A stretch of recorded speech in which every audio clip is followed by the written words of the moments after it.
حضرت محمد صلی اللہ علیہ وسلم نے اشارہ فرمایا، یہ دعا خدا تعالیٰ نے مسلمان کو والدین کی مغفرت کے واسطے تعلیم فرمائی۔ اس کے والدین کی کمال درجہ عظمت احترام پر روشنی پڑتے ہیں۔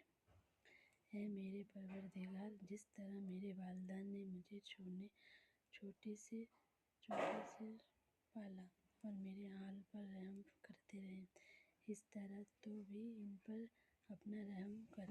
خدا تعالیٰ نے حضرت محمد صلی اللہ علیہ وسلم دعا ایسی معجزات ہر کام کرنے اور ختم کرنے کے لیے سفارش ہے۔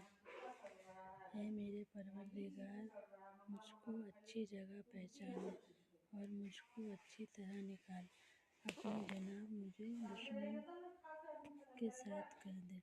حضرت عمر رضی اللہ صلی اللہ علیہ وسلم نے اشارہ فرمایا، رحم طلب کرنے کی دعا جو اللہ تعالیٰ نے رسول صلی اللہ علیہ وسلم سے فرمایا۔ امت بھی آپ کے اس استخارہ کی تقریر کرتے ہیں۔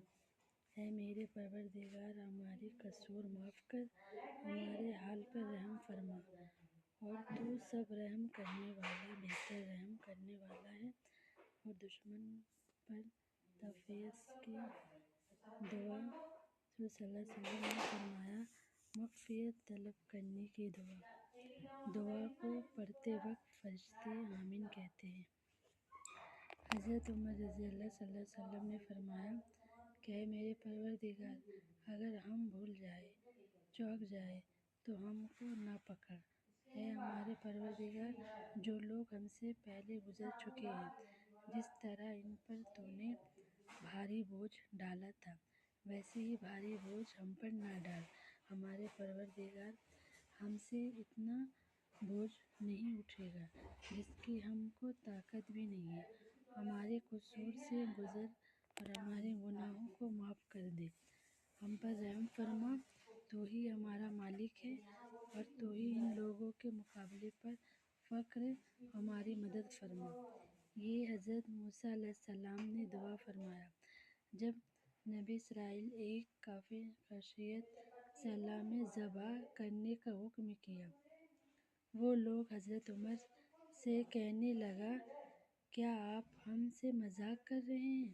آپ صلی اللہ علیہ وسلم نے فرمایا، میں اللہ تعالیٰ کی پناہ مانگتا ہوں۔ حضرت عمر رضی اللہ صلی اللہ علیہ وسلم نے فرمایا، آخرت کی دعا آپ نے تمام جسد خاتمہ ہے۔ حضرت عمر رضی اللہ صلی اللہ علیہ وسلم نے فرمایا، کون سی دولت بندے